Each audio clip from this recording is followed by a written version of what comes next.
Muling pinag-uusapan online ng walang kamatayang pregnancy rumor na kinasasangkutan ni Kim Chiu. Ilang linggo nang kumakalat sa social media ang mga haka-haka matapos mapansin ng ilang netizen ang umano'y pagbabago sa katawan ng aktres sa isang viral na video. Dahil dito, may mga nagtanong at nagbigay ng kanika-nalang opinyon tungkol sa posibilidad na nagdadalang tao umano ang kapamilya star. Sa isang pagkakataon, nadawit naman sa usapin ang co-host ni Kim na si Ann Curtis. Ayon sa mga kumakalat na kwento mula sa fans, tila natawa umano si Ann nang mapag-usapan ng paulit-ulit na pregnancy rumor tungkol sa kanyang kasamahan sa It's Showtime. Kapansin-pansin umano ang ilang fans ang reaksyon ni Ann na kanilang ininterpret bilang tila hindi seryosong pagtanggap sa naturang issue.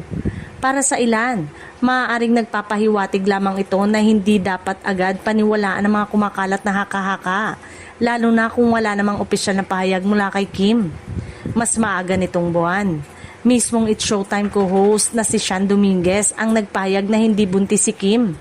Nag-ugat ang usapin sa isang viral TikTok video kung saan may netizen na nagsabing tila may baby bump si Kim. Mariing sinagot ito ni Sean at ipinagtanggol ang kanyang co-host. Dahil dito, muling naging sentro ng atensyon sina Kim Chiu at Paolo Avellino, lalo na't patuloy na sinusubaybayan ng kanyang mga tagahanga ang tambalan ng dalawa. May ilang mga fans na naiugnay ang pregnancy rumor sa kanilang closeness, ngunit wala namang kumpirmasyon mula kina Kim at Paolo na may katotohanan ng mga naturang haka-haka. Samantala, patuloy namang hinihintay ng fans sa mga susunod na proyekto ni Kim at Paolo matapos ang kanilang matagumpay na tambalan sa My Love Will Make You Disappear.